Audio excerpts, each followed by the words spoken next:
ನನಿ ತನಿ ನನಿ ತಂದಾನೇ ನನಿ ತಾನ.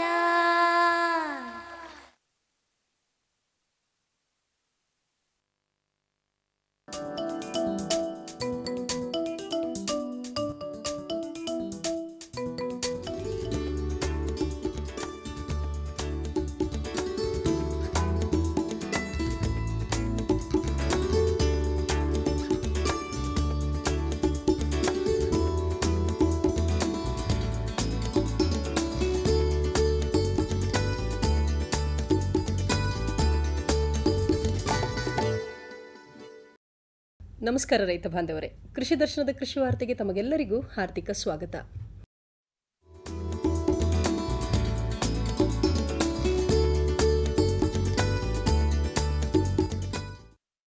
ವಿಶ್ವಸಂಸ್ಥೆಯ ಅಂಗಸಂಸ್ಥೆಯಾದ ಆಹಾರ ಮತ್ತು ಕೃಷಿ ಸಂಸ್ಥೆಯ ಸಂಸ್ಥಾಪನಾ ದಿನದ ಅಂಗವಾಗಿ ವಿಶ್ವದೆಲ್ಲೆಡೆ ಅಕ್ಟೋಬರ್ 16ರಂದು ವಿಶ್ವ ಆಹಾರ ದಿನವನ್ನು ಆಚರಿಸಲಾಯಿತು. ಬೆಂಗಳೂರು ಕೃಷಿ ವಿಶ್ವವಿದ್ಯಾನಿಲಯದ ಆವರಣದಲ್ಲಿ ನಿನ್ನೆ ವಿಶ್ವ ಆಹಾರ ದಿನಾಚರಣೆ ಸಂದರ್ಭದಲ್ಲಿ ವಿಶೇಷ ಕಾರ್ಯಕ್ರಮವನ್ನು ಹಮ್ಮಿಕೊಳ್ಳಲಾಗಿತ್ತು.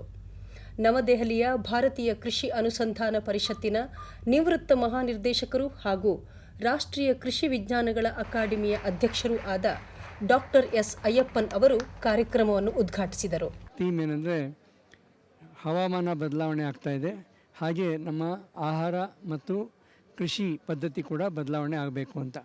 ಸೊ ನಮಗೆಲ್ಲ ಗೊತ್ತಿರೋ ಹಾಗೆ ಈಚಿನ ದಿನಗಳಲ್ಲಿ ನಮಗೆ ಏನು ಒಂದು ಹವಾಮಾನದ ಬದಲಾವಣೆದ ಒಂದು ಪರಿಣಾಮ ನಮ್ಮ ಮೇಲೆ ತೋರಿ ಬರ್ತಾ ಇದೆ.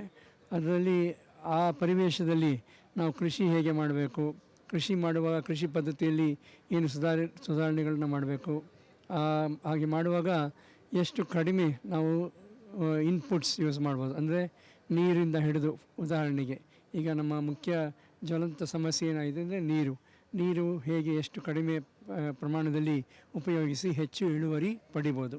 ಇದರಿಂದ ಹಿಡಿದು ಬೀಜದಿಂದ ಮಾರುಕಟ್ಟೆಯವರೆಗೆ ಅಂತ ನಾವು ಮಾತಾಡ್ತೀವಿ. ಅಂದರೆ ನೀರು ಅಥವಾ ಬೀಜದಿಂದ ಹಿಡಿದು ಮಾರುಕಟ್ಟೆವರೆಗೂ ನಮ್ಮ ಉತ್ಪನ್ನ ಹೋಗುವಾಗ ಯಾವ ರೀತಿ ನಾವು ಎಫಿಷಿಯೆಂಟ್ ಅಗ್ರಿಕಲ್ಚರ್ ಅಂತ ಹೇಳ್ತೀವಿ, ಒಳ್ಳೆ ಪರಿಣಾಮಕಾರಿ ಕೃಷಿ ಮಾಡಿ ನಮ್ಮ ರೈತರಿಗೆ ಲಾಭನೂ ಹೆಚ್ಚಿಸಬೇಕು ಮತ್ತು ನಮ್ಮ ಗ್ರಾಹಕರಿಗೆ ಒಳ್ಳೆಯ ವೈವಿಧ್ಯಮಯ ಊಟನೂ ಸಿಗಬೇಕು. ಅದರಲ್ಲಿ ಪೌಷ್ಟಿಕ ಆಹಾರ, ಪರ್ಟಿಕ್ಯುಲರ್ಲಿ ನಮ್ಮ ದೇಶದ ಪರಿವೇಶದಲ್ಲಿ ಮಾತಾಡೋ ಹಾಗಿದ್ದರೆ ಭತ್ತ, ಗೋಧಿ, ಜೋಳ ಇದನ್ನೆಲ್ಲ ಸಾಕಷ್ಟು ಪ್ರಮಾಣದಲ್ಲಿ ಬೆಳಿತೀವಿ. ಆದರೆ ಈಗ ಕಂಡುಬರುತ್ತಿರೋ ಕೊರತೆ ಏನು ಅಂದರೆ ಪೌಷ್ಟಿಕ ಆಹಾರ ದ್ವಿದಳ ಧಾನ್ಯಗಳಲ್ಲಿ ಬರ್ಬೋದು, ಹಾಲು, ಮೊಟ್ಟೆ, ಮೀನು, ಹೀಗೆಲ್ಲ ಮಾಂಸ ಈ ಥರ ಪದಾರ್ಥಗಳಲ್ಲಿ ಬರ್ಬೋದು. ಸೊ ನಾವು ಹೇಗೆ ಹೆಚ್ಚು ಪ್ರೋಟೀನ್ ಅಂಶವನ್ನು ಹೆಚ್ಚಿಸ್ಬೋದು ನಮ್ಮ ದಿನನಿತ್ಯದ ಊಟದಲ್ಲಿ.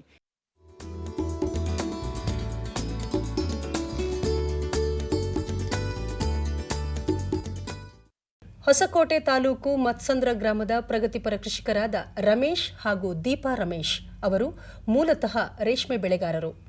ಕಳೆದ 6 ವರ್ಷಗಳಿಂದ ತಮ್ಮದೇ ಆದ ಚಾಕಿ ಸಾಕಣೆ ಕೇಂದ್ರವನ್ನು ಯಶಸ್ವಿಯಾಗಿ ನಡೆಸುತ್ತಾ ಬಂದಿದ್ದಾರೆ. ತಿಂಗಳಿಗೆ 6 ಬ್ಯಾಚ್ನಂತೆ ಪ್ರತಿ ಬ್ಯಾಚ್ನಲ್ಲಿ 10 ರಿಂದ 15 ಸಾವಿರ ಚಾಕಿ ಕಟ್ಟುತ್ತಾರೆ. ಗುಣಮಟ್ಟದ ರೇಷ್ಮೆಗೂಡು ಉತ್ಪಾದನೆಗೆ ಚಾಕಿ ಕಟ್ಟುವಿಕೆಯೇ ಪ್ರಮುಖ ಹಂತವಾದ್ದರಿಂದ ವೈಜ್ಞಾನಿಕ ರೀತಿಯಲ್ಲಿ ಚಾಕಿ ಸಾಕಣೆ ಮಾಡಿ ರೈತರಿಗೆ ಉತ್ತಮ ಗುಣಮಟ್ಟದ ಚಾಕಿ ಹುಳುಗಳ ಸರಬರಾಜು ಮಾಡುತ್ತಿರುವುದರಿಂದ ಒಳ್ಳೆಯ ಆದಾಯದ ಜೊತೆಗೆ ರೈತರ ಮೆಚ್ಚುಗೆಗೂ ಪಾತ್ರವಾಗಿದ್ದೇವೆ ಎನ್ನುತ್ತಾರೆ ದೀಪಾ ರಮೇಶ್ ಅವರು. 30 ವರ್ಷದಿಂದ ನಾವು ರೇಷ್ಮೆ ಹುಳ ಸಾಕಾಣಿಕೆ ಮಾಡ್ತಾ ಇದ್ವಿ. ಆ ಐಡಿಯಾದಿಂದ ನಾವು ಅದಾದಮೇಲೆ ನಾವೇ ಸ್ವಯಂವಾಗಿ ಚಾಕಿ ಮಾಡ್ತಿದ್ವಿ, ಒಳ್ಳೆ ರಿಸಲ್ಟು ಬರ್ತಿತ್ತು. ಸೊ ನಾವೇ ಯಾಕೆ ಚಾಕಿ ರೇರ್ಮಿಂಗ್ ಮಾಡಬಾರ್ದು ಅಂದ್ಬಿಟ್ಟು ಇಬ್ಬರು ಕೆಲಸದಲ್ಲಿದ್ರೂ ಕೆಲಸ ಬಿಟ್ಟು ಚಾಕಿ ಮಾಡೋದಕ್ಕೆ ಅಂತ ಅದೇ ಬಿಸ್ನೆಸ್ಸಾಗಿ ಮಾಡ್ಕೊಂಡ್ವಿ. ನಾವು ಫಸ್ಟ್ ಸ್ಟಾರ್ಟ್ ಮಾಡಿದ್ದು 2009 ತುಂಬ ಕಡಿಮೆ 500,000 ಮೊಟ್ಟೆಯಿಂದ ಸ್ಟಾರ್ಟ್ ಮಾಡಿದವರು ಈಗ ತಿಂಗಳಿಗೆ 6 ಬ್ಯಾಚ್ ಮಾಡ್ತೀವಿ. ಪ್ರತಿ ಬ್ಯಾಚ್ಗೆ 10 ರಿಂದ 15 ಸಾವಿರ ಚಾಕಿ ಮಾಡ್ತಾಯಿದ್ದೀವಿ. ನಮಗೀಗ ಸುಮಾರು ಒಂದು 10 ಜನ ರೈತರಿದ್ದವ್ರು. ಈಗ ನಮ್ಗೆ ಸುಮಾರು 1000 ರಿಂದ 1500 ಜನ ರೈತರಿದ್ದಾರೆ. ಅಷ್ಟು ಚಾಕಿ ಮಾಡ್ತಾಯಿದ್ದೀವಿ. ಮೊಟ್ಟೆ ಯಾಕೆ ಫಸ್ಟ್ ಸ್ಟೇಜು ನಮ್ಮದು, ಹಾಗೆ ಚಾಕಿ ಅನ್ನೋದು 2ನೇ ಅಂತ. ಇದು ತುಂಬ ಇಂಪಾರ್ಟೆಂಟ್, ಬೇಬಿ ಕೇರಿಂಗ್ ಯೂನಿಟ್ ಥರ. ಬೇಬಿ ಫಸ್ಟು ಹೊಟ್ಟೆಯೊಳಗೆ ಹೇಗಿರುತ್ತೋ ಅದು ಮೊಟ್ಟೆ ಸ್ಟೇಜನ್ನು ನಾವು ಬೇಬಿ ಬಂದಮೇಲೆ ಹೆಂಗೆ ನೋಡ್ಕೊಳ್ಬೇಕು, ಇದು ಅದೇ ಸ್ಟೇಜು, ಇದೇ ಬೇಸ್. ಇದರಲ್ಲಿ ಏನಾದರೂ ಹುಳು ಏನಾದರೂ ಹೆಲ್ತಿಗೆ ಹೊರಗಡೆ ಬಂದು ಅಂದರೆ ಫಾರ್ಮರ್ಸ್ಗೂ ತುಂಬ ಈಸಿಯಾಗಿ ಕ್ರಾಪ್ಸ್ ಮಾಡೋಕ್ಕೂ ಈಸಿ ಆಗುತ್ತೆ. ನಾವು ಮೊಟ್ಟೆ ಬೆಳಗ್ಗೆ 4 ರಿಂದ 5 ಗಂಟೆಗೆ ತಂದು ಅದನ್ನು 6 ಗಂಟೆಗೆಲ್ಲ ಓಪನ್ ಮಾಡ್ತೀವಿ. ನಾವು ಅದರ 80-9 ಹ್ಯುಮಿಡಿಟಿ ಇರಬೇಕು, ಪ್ಲಸ್ 27-28 ಟೆಂಪ್ರೇಚರ್ ಕಂಪಲ್ಸರಿ ಇರಬೇಕು ಅಂತ ನೋಡ್ಕೊಳ್ತೀವಿ. ಅದಕ್ಕೆ ಅಂತ ಹ್ಯುಮಿಡಿಟಿಗೆ ಹ್ಯುಮಿಡಿಫೈಯರ್ಸು ಮತ್ತು ಕರೆಂಟ್ ಸ್ಟವ್ ಮೇಲೆ ನೀರಿಟ್ಟು ಅದು ಸ್ಟೀಮಿಂಗ್ ಮಾಡಿ ಎಲ್ಲ ಅದು ಮೇಂಟೈನ್ ಮಾಡ್ತೀವಿ. ಟೆಂಪ್ರೇಚರ್ಗೆ ಅಂದ್ಬಿಟ್ಟು ಹೀಟರ್ಸು ಎಲ್ಲ ಯೂಸ್ ಮಾಡ್ಕೊಳ್ತೀವಿ. ನಾವು ರೈತರಿಗೆ ವಿತರಣೆ ಮಾಡೋದು ನಾವು ಟ್ರೇಗಳಲ್ಲಿ ಹೇಗೆ ಹುಳು ಇಟ್ಟಿರ್ತೀವೋ ಸೇಮ್ ಅದೇ ಟ್ರೇಗಳಲ್ಲಿ ಹಾಗೆ ಅವ್ರ ಮನೆವರೆಗೂ ವಿತರಣೆ ಕೊಡ್ತೀವಿ. ನಮ್ಗೆ ಕೊಟ್ಟಿದ್ದಾದ್ಮೇಲೆ ಅಷ್ಟೇ ನಮ್ಮ ಕೆಲಸ ಮುಗೀತಿ ಅಂತ ಸುಮ್ಮನೆ ಇರಲ್ಲ. ಪ್ರತಿ ಸ್ಟೇಜಲ್ಲೂ ಅವ್ರ ಹತ್ರ ವಿವರಣೆ ತಗೊಳ್ತಾ ಇರ್ತೀವಿ. ಅವ್ರು ಏನು ಮಾಡಬೇಕು, ಹೆಂಗಿರಬೇಕು ಎಲ್ಲ ತಿಳಿಸ್ತೀವಿ. ಅವರು ಮಾರ್ಕೆಟಿಂಗ್ ಮಾಡೋ ತನಕ ಮಾರ್ಕೆಟಿಂಗ್ ಮಾಡಿದ್ಮೇಲೇನು ಎಷ್ಟು kg ಇಳುವರಿ ಬಂದಿದೆ, ಹೇಗೆಲ್ಲ ಬೆಳೀತು ಅಂತ ಪ್ರತಿಯೊಂದು ಅವ್ರ ಹತ್ರ ನಮ್ಮ ಹತ್ರ ಮಾತಾಡೋ ರೀತಿ ನಾವೇ ಅವ್ರ ಹತ್ರ ಕಾಂಟ್ಯಾಕ್ಟ್ ಇಟ್ಕೊಳ್ತೀವಿ. ನಾವು ಇಲ್ಲಿಂದ ಕನಕಪುರ, ದೊಡ್ಡಾಲಹಳ್ಳಿ, ಅಲ್ಗೂರು, ರಾಮನಗರ ಆ ಏರಿಯಾನೂ ಕೊಡ್ತಾಯಿದ್ದೀವಿ.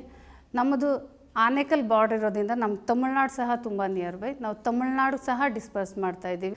ಇಲ್ಲಿಂದ ಸುಮಾರು 100 ಕಿಲೋಮೀಟರ್ ರೇಡಿಯಸ್ಗೆಲ್ಲ ವಿತರಣೆ ಮಾಡ್ತಾಯಿದ್ದೀವಿ. ಆ್ಯಕ್ಚುಲಿ ನಾವು ನಮ್ಮ ಹಸ್ಬೆಂಡ್ ಇಬ್ಬರೂ ಕೆಲಸಕ್ಕೆ ಹೋಗ್ತಿದ್ದವ್ರೆ. ಬಟ್ ನಾವೇ ಸ್ವಲ್ಪ ಸೆಲ್ಫ್ ಎಂಪ್ಲಾಯ್ಮೆಂಟ್ ಥರ ಇರಬೇಕು. ನಮ್ಮ ಹತ್ರನೇ ಸುಮಾರು 15-20 ಜನ ಈಗ ಕೆಲಸ ಮಾಡ್ತಾಯಿದ್ದಾರೆ. ನಮ್ಮ ಕೆಲಸಗಾರರ ಜೊತೆ ಇದ್ಕೊಂಡು ಇಲ್ಲೇ ದುಡಿಮೆ ಮಾಡ್ತೀವಿ.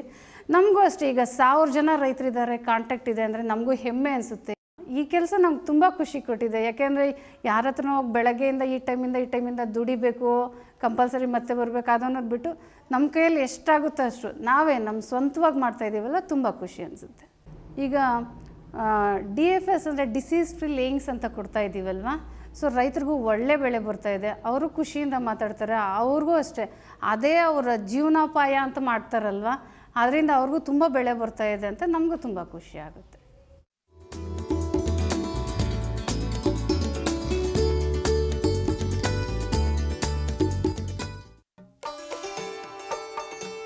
ಶಿವಮೊಗ್ಗದಲ್ಲಿರುವ ಕೃಷಿ ಮತ್ತು ತೋಟಗಾರಿಕೆ ವಿಶ್ವವಿದ್ಯಾಲಯದ ಈ ಬಾರಿಯ ಕೃಷಿ ಮೇಳದಲ್ಲಿ ಮಣ್ಣು ಹಾಗೂ ಮಾನವನ ಆರೋಗ್ಯಕ್ಕೆ ಬೇಳೆಕಾಳುಗಳು ಎನ್ನುವ ಶೀರ್ಷಿಕೆಯನ್ನು ಆಯ್ಕೆ ಮಾಡಿಕೊಳ್ಳಲಾಗಿದ್ದು, ಅಕ್ಟೋಬರ್ ತಿಂಗಳ 21ನೇ ತಾರೀಕು ಶುಕ್ರವಾರದಿಂದ 24ನೇ ತಾರೀಕು ಸೋಮವಾರದವರೆಗೆ ಕೃಷಿ ಮೇಳ ವಿಶ್ವವಿದ್ಯಾಲಯದ ಆವರಣದಲ್ಲಿ ನಡೆಯಲಿದೆ.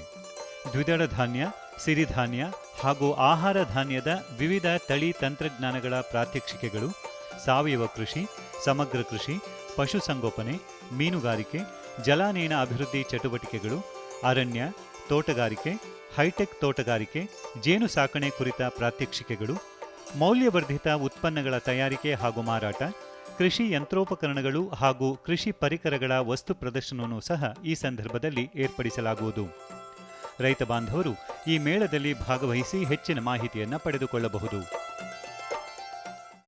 ರೈತ ಬಾಂಧವರೇ, ಪ್ರತಿದಿನ ಸೋಮವಾರದಿಂದ ಶುಕ್ರವಾರದವರೆಗೆ ಸಂಜೆ 5:30 ಕೃಷಿ ವಾರ್ತೆ, ಇನ್ನು ಮುಂದೆ ಕೃಷಿ ದರ್ಶನ ಮುಂದುವರಿಯುವುದು.